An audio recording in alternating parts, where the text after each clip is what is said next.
是一架米格31，是蘇聯打造出的最好的截擊機，也是現役全球最快戰機。它的高空最大速度可以達到 2.83 馬赫，低空也有 1.23 馬赫。論絕對速度，只有老前輩米格25能更勝一籌。米格31搭載有2台 D30F6 涡扇發動機，每台最大推力約152千牛，使米格31的最大起飛重量達到了 46.2 噸，是戰鬥機截擊機領域起飛重量最重的飛機。這個數據堪比將一輛 T90 坦克送到空中翱翔。2003年，俄羅斯空軍用一架普通的量產版米格31，在沒有改裝的情況下，帶着4枚 R33 導彈和機炮彈藥，完成了一次創紀錄的飛行，一口氣創下了19項關於爬升速度和高度的記錄，向世人展現了它無與倫比的性能。米格31沒有隱身能力，沒有流線外形，更沒有花哨機動，但它有的是巨獸般的機體、粗獷的發動機、狂野的雷達以及蠻不講理的空空導彈。這是蘇聯暴力美學最巔峰、最完美，也是最後的謝幕之作。歡迎來到 Chris 軍人基地，聚焦各國軍備鑑賞。今天我們來說說蘇聯最後的高空獵手，截擊機巔峰之作——米格31獵狐犬。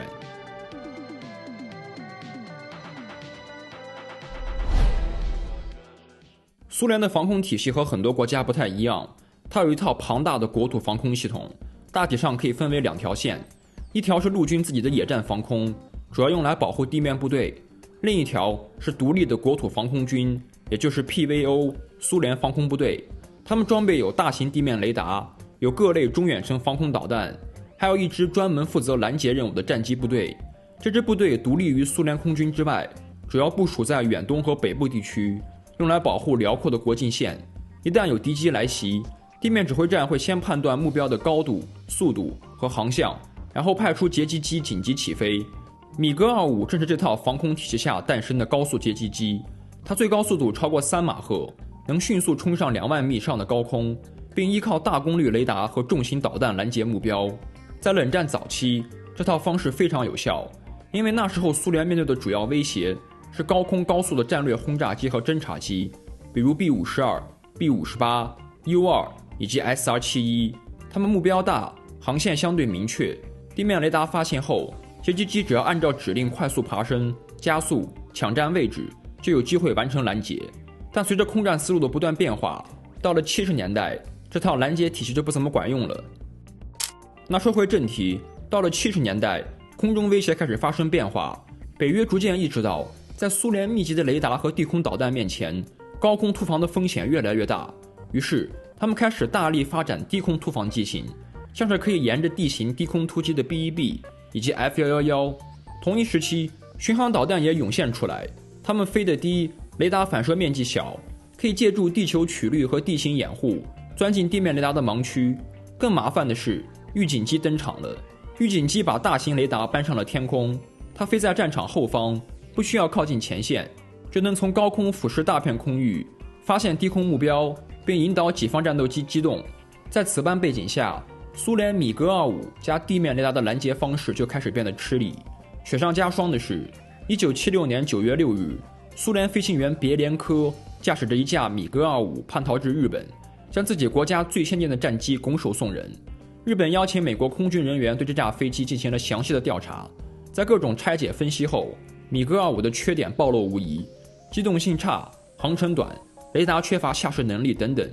儘管別連科的叛逃讓美國輕而易舉地獲取了米格25的情報，但蘇聯人並沒有因此慌張，因為一架究極升級版的米格25正在研發當中。蘇聯人致力要將這架飛機打造為全世界最好的截擊機。上世紀70年代，蘇聯人判斷未來的空戰將主要聚焦在3個層面：預警機、超視距與巡航導彈。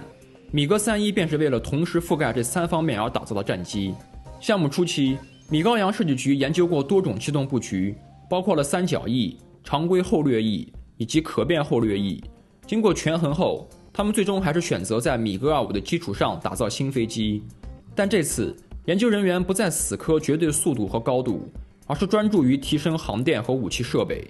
米格31外形類似米格25，但更龐大。它採用了串聯雙座布局，前座為飛行員，後座為武器操作官，後座主要負責操作雷達、數據鏈和控制武器。緊急情況下，後座也可以拉出控制桿，臨時操控飛機。為了適應雙座布局，新機將機身拉長，改用更加堅固的材料組合。機體中約 49% 為不鏽鋼， 33% 為輕金屬合金， 16% 為鈦合金，還有少量複合材料。強化的機體使飛機的結構壽命遠高於米格25。值得一提的是，為了支撐米格31 46.2噸的最大起飛重量，它的主起落架採用了錯位雙輪設計。這種設計增加了輪胎的總接地面積，能降低跑道單位面積承受的載荷，使戰機可以在偏遠地區的冰雪跑道起降。除此以外，米格31還加裝了邊條翼，用來改善操控性，讓這架重型戰機在起降、爬升、轉向和高速接機時更加穩定。和米格25相比，機動性有所提升，但可千萬不要以為米格31是架機动性很好的飛機。如果米格25是一台飛行的板磚，那米格31頂多算是一架靈活的板磚。它的機體最大過載只有5G，主要任務是高速截擊，不適合近距離纏鬥。动力方面，米格25用的是2台 R15 系列加力涡喷發動機，該款發動機油耗極高，不開加力的情況下，每小時能燒 19.7 噸油，這使得米格25的作戰半徑短得可憐，只有700公里左右，而且還不具備空中加油能力，巡航覆蓋面積相當有限，這對於國土遼闊的蘇聯來說是致命的缺陷。而米格31換裝了 D30 F6 渦扇發動機，和傳統渦噴發動機相比，渦扇發動機的低速效率更高，推力更大，油耗也更低。全新引擎的體積也有所縮小，留出了更多的空間給油箱，還配備了數字燃油控制系統。不開加力時，米格31的耗油量降低至每小時 13.7 噸。這些改變使得米格31有更遠的作戰半徑和更長的滯空時間，幾乎是米格25的2倍。傳感器方面，米格31裝上了當時極為先進的 RP31 屏障相控陣雷達，該雷達可以發現200公里以外的目標，同時跟蹤10個目標，並攻擊其中4個。這套雷達讓米格31具備了下視能力，大大提升了在複雜地面雜波中發現低空目標的能力，專防巡航導彈和 B-1B 這種低空突防飛機。更重要的是，米格31是蘇聯第一款配備有先進數據鏈的戰機，它不光是單機作戰，而是可以通過數據鏈把多架飛機連接起來。4架米格31組成的編隊可以形成一條800到900公里寬的巡邏鏈，彼此共享雷達信息。一架飛機發現目標後，其他飛機也能同步獲得目標數據。必要時，米格31還可以把目標信息實時提供給附近支援的蘇27戰鬥機，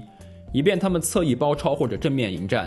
所以從某種意義上來說，米格31的確有點像小型預警機，可以編隊執行部分戰術預警任務。它機頭下方還有一個可收縮的紅外傳感器，探測距離40公里左右，可以在雷達不開機的情況下用來被動探測飛行物的紅外特徵。武器方面，米格31有4個机腹半埋掛架，可掛載4枚 R33 導彈。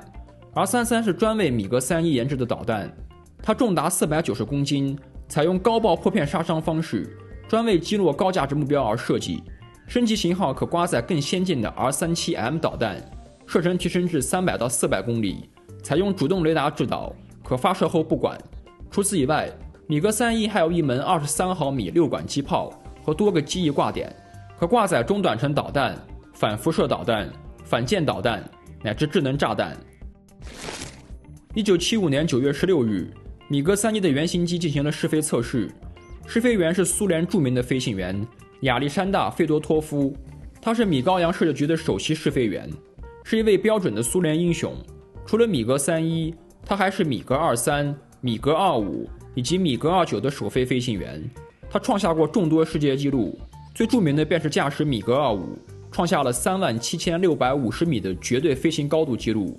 這一紀錄一直保持到了今天。然而，就是這樣一位傳奇試飛員，卻倒在了米格31上。在一次例行試飛中，費多托夫剛剛駕駛米格31起飛沒多久，系統就發出了油量過低的警報，因此他決定終止飛行，返回機場。返航時，他還詢問空管自己的飛機後面有無漏油情況，空管的答覆是沒有，可情況卻變得越來越糟，系統警告燃油已嚴重不足，因此費多托夫決定盡快着陸。他開始降落，並急轉進入跑道航向。米格31沒油時的機動性是很好的，然而問題是油量警報完全是系統故障誤報的。此時費多托夫的米格31幾乎是滿油，飛機過重，根本無法維持轉向，隨即失控便開始下墜。由於高度過低，彈射也來不及，飛機一頭砸向了地面，無情帶走了這位蘇聯功勳試飛員的生命。在蘇聯國內，米格31的發展不算是一帆風順，但在敵人面前，它還是威懾力十足的。1983年9月1日，大韩航空007號航班偏航進入蘇聯領空，在即將重新進入國際空域時，被蘇聯戰機擊落，機上269人全部遇難。之後，美國和日本開始在墜機附近海域尋找黑匣子。美國海軍派出 P-3C 巡邏機參與搜索，並調來 F-15C 負責護航。但問題是，搜索區域離蘇聯控制的庫頁島非常近，蘇聯也想搶先找到黑匣子。於是，他們從庫頁島派出了剛服役不久的米格31，對搜索區域進行監視和干擾。據一名參與任務的 F-15飛行員回憶道，美軍曾發現過一架米格31，帶着2枚雷達制導導彈和4枚紅外彈，在 2.1 萬米的高空，以 2.3 馬赫的速度高速從庫頁島飛過。這一情報讓美軍飛行員印象深刻，因為這說明米格31並不是什麼紙糊的花架子，而是一架實打實的性能猛獸。為了應對米格31這種高空高速目標，美軍甚至專門為它設計一套攔截戰術。這套戰術要求 F-15飛行員一旦遇上和米格31對峙的情況，要立刻拋棄所有副油箱，開足加力，加速爬升，抓住極短的攔截窗口，並準備一次性齊射4枚麻雀導彈。這套戰術足以說明，在美軍不了解米格31的具體參數前，它的威懾力還是十足的。然而，在米格25上發生過的事，即將又在米格31上重演一遍。1985年，KGB 逮捕了一名為阿道夫·托爾卡喬夫的間諜，他任職於莫斯科無線電工程科學研究院，可以接觸到大量機密信息。調查過後，蘇聯人發現阿道夫把米格31的雷達參數、火控系統、導彈信息等關鍵信息通通給了 CIA， 這使得蘇聯緊急研發了升級版的米格31B， 改進了相關系統，並升級了空中加油功能。在米格31B 後，蘇聯原計劃再推出2款米格31的改進型，分別是全方位升級的米格31M 和專門用來反衛星的米格31D。但蘇聯在這2個項目落地前就解體了。沉寂了10幾年後，2008年，俄羅斯推出了升級版的米格31BM， 主要升級了航電和武器。俄方宣稱，米格31BM 的綜合作戰能力約為早期米格31的 2.6 倍。除此以外，還有專門用來空射彈道導彈的米格31K。在俄烏衝突中，米格31迎來了首次實戰檢驗。由於烏軍的導彈射程不及俄軍的 R37M， 這使得烏克蘭飛行員必須要利用地形掩護才能接敵。而米格31可以在遠距離發射導彈後立刻規避。據俄羅斯國防部宣稱，米格31至少擊落了2架烏克蘭的蘇24。在俄烏戰場上，米格31BM 利用 R37M 封鎖前線天空，米格31K 利用匕首打擊縱深目標，雙管齊下，讓烏克蘭很是頭疼。截止目前，還沒有米格31在空戰中被擊落，因為在空中擊落米格31非常困難，所以烏克蘭採用了更加現實的辦法，那便是攻擊他的所在機場。2024年5月，烏軍襲擊了別利別克機場，摧毀了2架米格31。俄烏戰爭還未分出勝負，大家可以多多關注米格31之後的表現。總的來說，米格31誕生於冷戰的陰影之下，它完美闡述了蘇聯工程師暴力美學的理念，是速度、火力與科技的結合體，是蘇聯重型截擊機發展的巔峰之作，也是一個時代留下的最後印記。即便幾十年過去，現代空戰早已進入隱身紀元，但這頭來自冷戰的獵狐犬，依舊憑借着最原始、最直接也最蠻不講理的方式，在俄羅斯北方的天空中繼續巡邏。OK 啦，那以上就是本期視頻的全部內容了。喜歡的話別忘了多多3連。想看什麼，我們評論區見。